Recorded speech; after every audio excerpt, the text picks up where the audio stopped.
হযরত বেলাল ইবনে রাবাহ রাদিয়াল্লাহু তাআলা আনহু ছিলেন ইসলামের প্রথম মুয়াজ্জিন এবং প্রিয় নবী হযরত মুহাম্মদ সাল্লাল্লাহু আলাইহি ওয়াসাল্লামের ঘনিষ্ঠ সাহাবী। তিনি ইসলামের ইতিহাসে একজন বিশিষ্ট সাহাবী হিসেবে পরিচিত, যিনি ইসলামের জন্য অসাধারণ ত্যাগ ও সংগ্রাম করেছেন। তার জীবন থেকে মুসলিম উম্মাহর জন্য ত্যাগ ও সংগ্রামের অনুপ্রেরণা পাওয়া যায়। এখানে ধাপে ধাপে তার জীবনের গুরুত্বপূর্ণ ঘটনাবলী তুলে ধরা হল। প্রাথমিক জীবন ও দাসত্ব। হযরত বেলাল ইবনে রাবাহ রাদিয়াল্লাহু তাআলা আনহু ইসলামের ইতিহাসে প্রথম মুয়াজ্জিন এবং মহান সাহাবী হিসেবে সুপরিচিত। তার জন্ম মক্কায় হলেও তার পিতা আবিসিনিয়ার অধিবাসী ছিলেন এবং তার মা ছিলেন আরবের। ছোটবেলা থেকেই তিনি কৃতদাস হিসেবে জীবনযাপন করেন। সেই যুগে আরবে কৃতদাসদের কোনো অধিকার ছিল না এবং তাদের ওপর চরম অত্যাচার ও শোষণ চালানো হতো। হযরত বেলালও তার জীবন কাটাতে বাধ্য হন সম্পূর্ণ নিঃস্ব ও অধিকারবঞ্চিত অবস্থায়। ইসলাম গ্রহণ।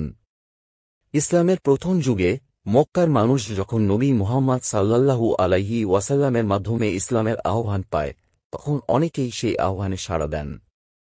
হযরত বেলালও নবীজির সাল্লাল্লাহু আলাইহি ওয়াসাল্লামের কাছ থেকে একত্ববাদ, সাম্য এবং মানবতার বার্তা শুনে গভীরভাবে অনুপ্রাণিত হন।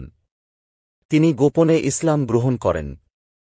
সেই সময়ে ইসলাম গ্রহণ করা ছিল খুবই বিপজ্জনক, কারণ মক্কার কুরাইশরা ইসলামের শত্রু ছিল এবং নবীজির অনুসারীদের ওপর নির্মম অত্যাচার চালাত। ইসলামের জন্য ত্যাগ ও নির্যাতন। ইসলাম গ্রহণ করার পর হযরত বেলালকে তার মালিক উমাইয়া ইবনে খালাফ মারাত্মক নির্যাতন করেন। উমাইয়া তাকে ইসলামের পথ থেকে সরানোর জন্য অনেক প্রচেষ্টা করেন। মরুভূমির উত্তপ্ত বালিতে হযরত বেলালের বুকে ভারী পাথর রাখা হতো এবং তাকে দিনের পর দিন অত্যাচার করা হতো।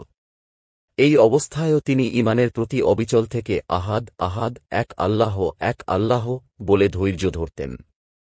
তার এই অবিচল ঈমান ও আল্লাহর প্রতি ভালোবাসা ইসলামের ইতিহাসে এক অনন্য দৃষ্টান্ত স্থাপন করে। মুক্তি লাভ ও ইসলামে মর্যাদা। হযরত বেলালের এই ঈমান ও ধৈর্যের প্রতি শ্রদ্ধা জানিয়ে হযরত আবু বকর সিদ্দিক রাদিয়াল্লাহু তাআলা আনহু তাকে ক্রয় করে মুক্ত করে দেন। এভাবে তিনি দাসত্ব থেকে মুক্ত হয়ে ইসলামের একজন স্বাধীন অনুসারী হয়ে যান।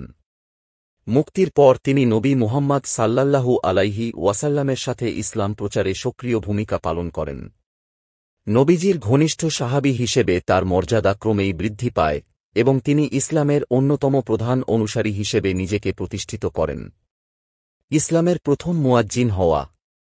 হযরত বেলাল রাদিয়াল্লাহু তাআলা আনহুকে ইসলামের প্রথম মুয়াজ্জিনের মর্যাদা দেওয়া হয়। যখন নামাজের জন্য আজান দেওয়ার প্রথা চালু হয়, তখন প্রিয় নবী মুহাম্মদ সাল্লাল্লাহু আলাইহি ওয়াসাল্লাম হযরত বেলালকে আজান দেওয়ার দায়িত্ব দেন। তার কণ্ঠস্বর ছিল অত্যন্ত সুমধুর এবং তা মুসলিমদের হৃদয়ে গভীর প্রভাব বিস্তার করত।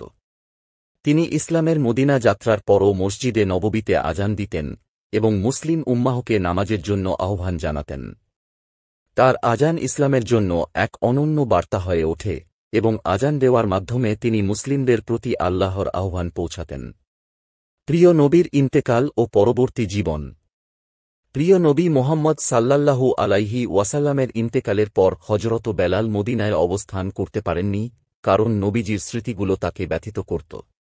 তাই তিনি সিরিয়ার দামেস্কে চলে যান এবং সেখানেই বসবাস করতে শুরু করেন। পরবর্তীতে খলিফা হযরত উমর রাদিয়াল্লাহু তাআলা আনহুর অনুরোধে তিনি আবার মদিনায় ফিরে এসে একবার আজান দেন, যা ছিল মুসলিমদের জন্য অত্যন্ত আবেগময় একটি মুহূর্ত। শেষ জীবনে তিনি সিরিয়াতেই থাকতেন এবং সেখানেই তার ইন্তেকাল হয়। তার মৃত্যু ইসলামের ইতিহাসে গভীর শোকের একটি ঘটনা হিসেবে বিবেচিত হয়। পরিশেষে বলা যায় যে হযরত বেলাল রাদিয়াল্লাহু তাআলা আনহুর জীবন ইসলামের সাম্য, ত্যাগ এবং দৃঢ়তার উদাহরণ। দাসত্ব থেকে মুক্তি লাভ করে তিনি ইসলামের প্রচার ও প্রসারে অসাধারণ ভূমিকা পালন করেছেন।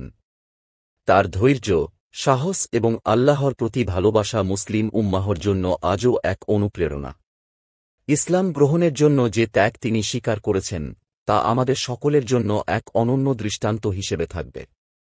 ভিডিওটি দেখে ইসলামের শিক্ষায় অনুপ্রাণিত হলে ভিডিওটি লাইক ও শেয়ার করুন এবং চ্যানেলটি সাবস্ক্রাইব করতে ভুলবেন না, যাতে ইসলামিক জ্ঞান ছড়িয়ে পড়ে সবার মাঝে।